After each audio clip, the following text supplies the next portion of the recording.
تو یہ جو سرح مبارکہ کو لے جانے والے ہیں ان کو کچھ دے دو کچھ پیسہ دے دو تاکہ یہ سرح مبارکہ کو تھوڑا سا ہمارے آگے کر دے، تاکہ لوگ جب سرح مبارکہ کو دیکھنے کے لیے جمع ہو رہے ہیں وہ ہماری طرف بھی نظر اٹھا کر دیکھتے ہیں۔ تو میرے پیارے محترم بھائیوں، اس شخص نے جو اس وقت اہل بیت اطہار کی محبت میں رو رہے تھے اور غم میں رو رہے تھے، تو انہوں نے وہ جن کے ہاتھوں میں نیزے تھے، جن کے نیزوں پر امام حسین دیگر شہداء کے سرائے مبارکہ اس کے اوپر تھے، تو ان کو پیسہ دیا، آگے جانے کا حکم دیا کہ تم تھوڑا آگے چلے جاؤ، اور وہ لوگ پیسے بھی سب کرنے تیار تھے۔ تو یہ کام کے لیے بھی انہوں نے پیسے لے کر یہ کام نہیں کیا، چنانچہ ان کو آگے بڑھایا گیا۔ تو میرے پیارے محترم بھائیوں، یزید کے پاس جب یہ سرائے مبارکہ پہنچے تو یزید نے ان سرائے مبارکہ کے ساتھ بدتمیزیاں کی، توہین کی، اور وہاں پر جو اہل بیت تھے اور جو اہل ایمان جو بھی اس میں سے امام حسین کے چاہنے والے تھے ان کو بڑی تکلیف پہنچی یزید کی حرکتوں سے کہ چھڑی لے کر اس نے حضور علیہ الصلوۃ والسلام کے نواسے رسول امام حسین رضی اللہ عنہ کے مبارک لبہائے مبارکہ کو اس نے اپنی ناپاک چھڑی سے اس کو چھونے کی جسارت کی، جس پر وہاں پر ایک صحابی تھے، انہوں نے جب یہ دیکھا ان کو بڑی تکلیف ہوئی، بڑا ان کو جو جلال آیا کہ یزید اپنی ناپاک چھڑی امام حسین کے لبہ مبارکہ کو لگا رہا ہے۔ تو انہوں نے کہا کہ اپنی چھڑی ہٹا لے اے یزید پلید، کہ میں نے دیکھا کہ رسول پاک علیہ الصلوۃ والسلام ان لبہائے مبارکہ کو چوما کرتے تھے، لہذا تو اپنی ناپاک چھڑی ہٹا لے۔ چنانچہ پیارے محترم بھائیوں، یزید نے دیکھا کہ ایک صحابی ہے، تو کہا کہ اگر تو صحابی نہ ہوتا تو میں تجھے قتل کر دیتا۔ تو انہوں نے فرمایا کہ تو صحابیت کی بات کر رہا ہے، میری صحابیت کی تو بات کر رہا ہے، لیکن تجھے حضور کے نواسوں کا خیال نہ رہا، تو نواز رسول کو شہید کرا دیا، اب صحابیت کی دہائی دے رہا ہے۔ یہ فرما کر آپ اس کے دربار سے نکل کر چلے گئے۔ پیارے بھائیوں، راستے کے اندر بڑی تکلیف سہتے ہوئے اہل بیت اطہار وہاں تک پہنچے تھے، اور وہاں جانے کے بعد یزید نے کہا کہ دیکھو جو ہونا تھا ہو گیا، اب مجھ سے کیا چاہتے ہو؟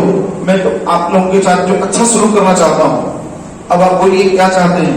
تو امام زین العابدین رضی اللہ تعالیٰ عنہ نے فرمایا تھا کہ 3 باتیں، ایک تو کل کا بیان جمعہ کا، دوسرا امام حسین کو شہید کرنے والے کو میرے حوالے کریں، تیسرا ہمیں مدینے جانے دیا جائے۔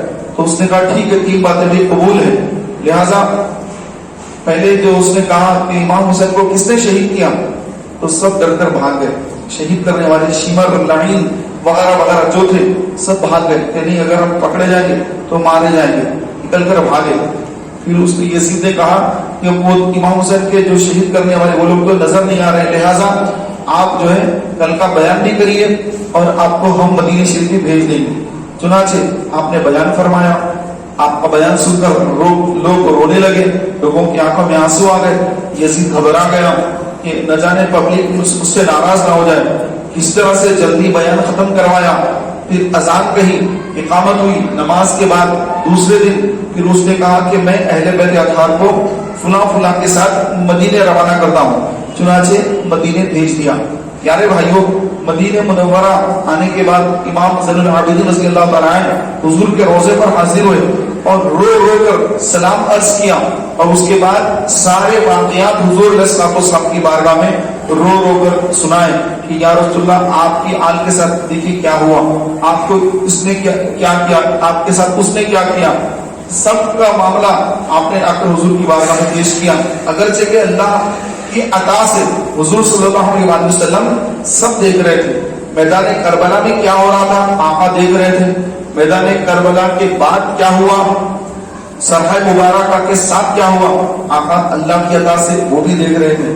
لیکن ایک ہوتا ہے نا کہ آدمی کو جب کوئی تکلیف پہنچتی ہے تو پھر جب اپنوں کے پاس جاتا ہے تو پوری بات دل کی جو ہے، جو دل کے اندر جو دکھ ہے وہ سارے دکھ وہ اپنوں کو سناتا ہے۔ اور وہ اپنے نانا جان کی بارگاہ میں آئے تھے اور انہوں نے اپنا سب دکھ اور غم حضور کی بارگاہ میں سنایا، پیش کیا۔ پیارے بھائیوں، یزید لعین، یزید پلید جو تھا، اس کے دل میں اہل بیت کی بڑی دشمنی بیٹھی ہوئی تھی. اس نے ایک جملہ بھی کہا تھا جس پر اس کو امام احمد بن حنبل رحمۃ اللہ تعالی علیہ نے کفر کا فتویٰ دیا. اس کو کافر کا بھی فتویٰ دیا امام احمد بن حنبل نے اس جملے پر. وہ جملہ کیا تھا؟ وہ جملہ یہ تھا، اس نے یہ کہا کہ میدان بدر میں جب محمد صلی اللہ علیہ وآلہ وسلم اور ان کے ساتھیوں نے ہمارے آبا و اجداد کو جو قتل کیا تھا اس کا بدلہ میں نے کربلا میں لے لیا. اس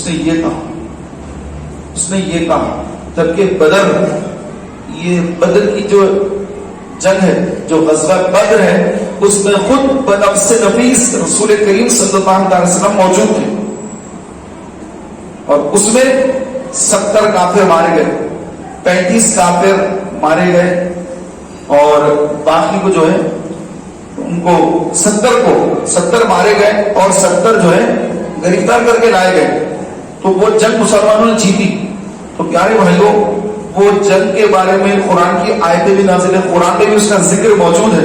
اور اللہ تعالیٰ نے فرمایا کہ اے محبوب، جو بدر میں شامل ہوا، جو مسلمان، جو صحابی آپ کے ساتھ میدان بدر میں شامل تھا، جنگ میں شامل ہوا، اب وہ کچھ بھی کر لے، اللہ نے اس کی بخشش فرما دی، اللہ نے اس کو بخش دیا.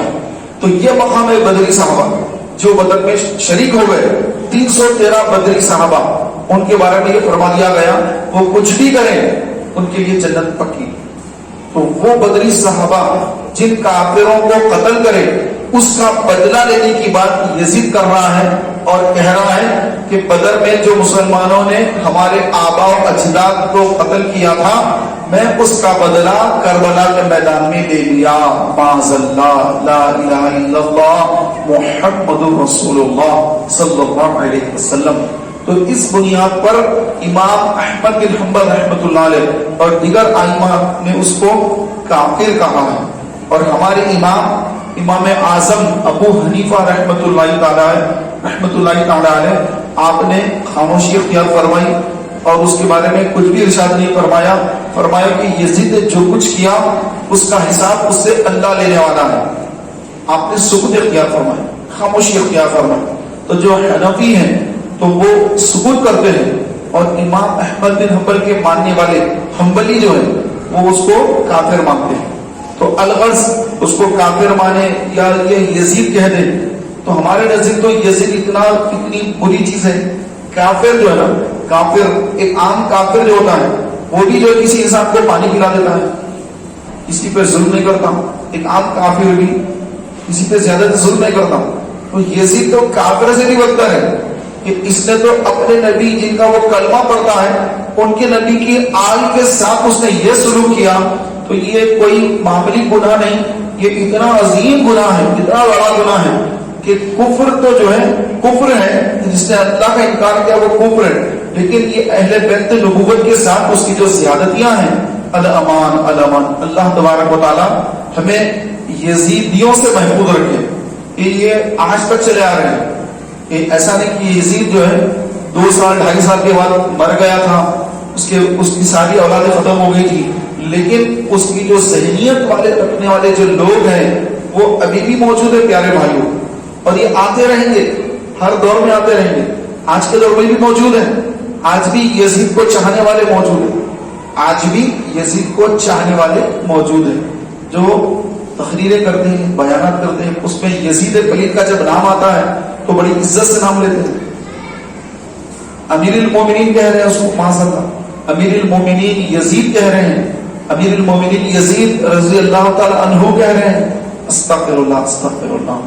تو یہ پتا چلا کہ یزید تو ختم ہو گیا، لیکن یزید کے ماننے والے، یزیدی سوچ رکھنے والے آج بھی زندہ ہے، آج بھی ان کے اندر یزیدیت موجود ہے.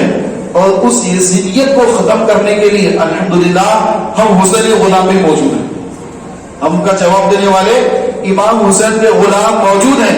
ہر دور میں انشاءاللہ تبارک و تعالیٰ ان کا جو منہ توڑ جواب دیا جاتا رہے گا. پیارے اور محترم بھائیوں، ان یزیدیوں سے بھی بچنا ہے. اور امام حسین کا جو نام لے کر، امام حسین کا نام لے کر